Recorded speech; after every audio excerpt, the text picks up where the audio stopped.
ವಾಣಿಜ್ಯ ನಗರಿ ಹುಬ್ಬಳ್ಳಿಯಲ್ಲಿ ನಡುರಾತ್ರಿ ಅಗ್ನಿದೇವ ಅಟ್ಟಹಾಸ ಮೆರೆದಿದ್ದಾನೆ. ನಗರದ ಹೃದಯ ಭಾಗದಲ್ಲಿರುವ ಸುಖಸಾಗರ ಮೆಟ್ರೋ ಮಾಲ್ಗೆ ಬೆಂಕಿಯ ಕೆನ್ನಾಲಿಗೆಗೆ ಸಂಪೂರ್ಣವಾಗಿ ಆಹುತಿಯಾಗಿದೆ. ನೂರಾರು ಮಳಿಗೆಗಳು ಕಣ್ಮುಚ್ಚಿ ತೆರೆಯುವುದರೊಳಗೆ ಸುಟ್ಟು ಕರಕಲಾಗಿದ್ದು, ಕೋಟ್ಯಾಂತರ ರೂಪಾಯಿ ಮೌಲ್ಯದ ಆಸ್ತಿ-ಪಾಸ್ತಿ ನಷ್ಟವಾಗಿದೆ. ಆದರೆ ಈ ಭೀಕರ ದುರಂತದಲ್ಲಿ ದಂಪತಿಗಳಿಬ್ಬರು ಅದೃಷ್ಟವಶಾತ್ ಪ್ರಾಣಾಪಾಯದಿಂದ ಪಾರಾಗಿದ್ದಾರೆ. ಹುಬ್ಬಳ್ಳಿಯ ಮರಾಠ ಗಲ್ಲಿಯಲ್ಲಿರುವ ಪ್ರತಿಷ್ಠಿತ ಸುಖಸಾಗರ ಮೆಟ್ರೋ ಮಾಲ್ ಈಗ ಸ್ಮಶಾನ ಸದೃಶವಾಗಿದೆ. ನಿನ್ನೆ ಮಧ್ಯರಾತ್ರಿ ಸುಮಾರು 12:30ರ ಸುಮಾರಿಗೆ ಮಾಲ್ನ 4ನೇ ಮಹಡಿಯಲ್ಲಿ ಕಾಣಿಸಿಕೊಂಡಿದೆ ಬೆಂಕಿ.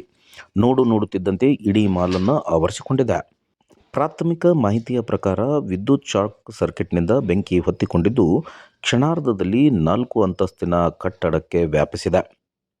ಮಾಲ್ನಲ್ಲಿರುವ 100ಕ್ಕೂ ಹೆಚ್ಚು ಮಳಿಗೆಗಳಲ್ಲಿದ್ದ ಬಟ್ಟೆಗಳು, ಗೃಹೋಪಯೋಗಿ ವಸ್ತುಗಳು ಹಾಗೂ ಎಲೆಕ್ಟ್ರಾನಿಕ್ ಉಪಕರಣಗಳು ಸಂಪೂರ್ಣವಾಗಿ ಸುಟ್ಟು ಕರಕಲಾಗಿದೆ. ಕಳೆದ 3 ವರ್ಷಗಳಿಂದ ಮಾಲ್ನ ಕೆಳಮಡಿಯಲ್ಲಿ ವಾಸವಿದ್ದ ಹಳ್ಳಿಕೇರಿ ಮೂಲದ ಸೋಮಶೇಖರ ಹಾಗೂ ಈರುಬಾಯಿ ಎಂಬ ದಂಪತಿ ಬೆಂಕಿ ಕಾಣಿಸಿಕೊಳ್ಳುತ್ತಿದ್ದಂತೆ ಹೊರಗೆ ಓಡಿ ಬಂದು ಪ್ರಾಣ ಉಳಿಸಿಕೊಂಡಿದ್ದಾರೆ. ದಟ್ಟವಾದ ಹೊಗೆಯ ನಡುವೆ ಅಗ್ನಿಶಾಮಕ ದಳದ ಸಿಬ್ಬಂದಿ ಬೆಂಕಿ ನಂದಿಸಲು ಹರಸಾಹಸಪಟ್ಟರು. 4 ಅಂತಸ್ತಿನ ಕಟ್ಟಡದಿಂದ ಚಿಮ್ಮುತ್ತಿದ್ದ ಬೆಂಕಿಯ ಕೆನ್ನಾಲಿಗೆ ಕಂಡು ಸ್ಥಳೀಯರು ಬೆಚ್ಚಿಬಿದ್ದಿದ್ದರು. ಬೆಳಗ್ಗೆ ಆಗುವಷ್ಟರಲ್ಲಿ ಮಾಲ್ನಲ್ಲಿದ್ದ ಬಹುತೇಕ ವಸ್ತುಗಳು ಬೂದಿಯಾಗಿವೆ. ಸಾವಿರಾರು ಜನರ ಬದುಕಿಗೆ ಆಧಾರವಾಗಿದ್ದ ಮಳಿಗೆಗಳು ಈಗ ಕೇವಲ ಕಾಂಕ್ರೀಟ್ ಗೋಡೆಗಳಾಗಿ ಉಳಿದಿವೆ. ಘಟನಾ ಸ್ಥಳಕ್ಕೆ ಪೊಲೀಸರು ಭೇಟಿ ನೀಡಿ ಪರಿಶೀಲನೆ ನಡೆಸುತ್ತಿದ್ದು, ನಷ್ಟದ ನಿಖರ ಮಾಹಿತಿ ಇನ್ನಷ್ಟೇ ತಿಳಿದು ಬರಬೇಕಿದೆ.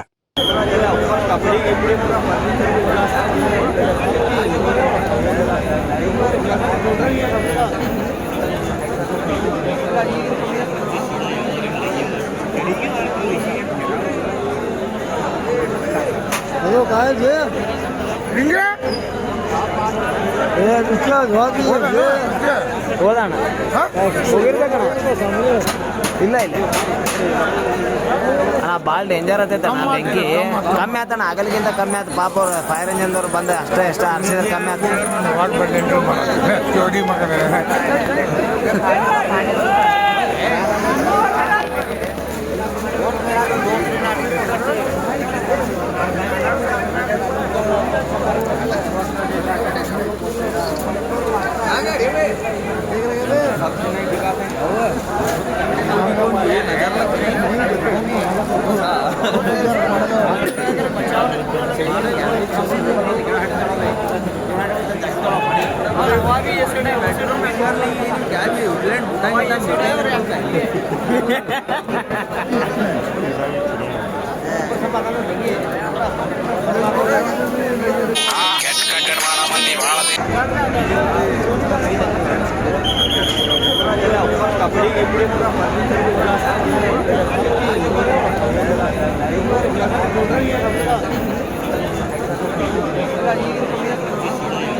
ಹೋದಣ್ಣ ಇಲ್ಲ ಇಲ್ಲ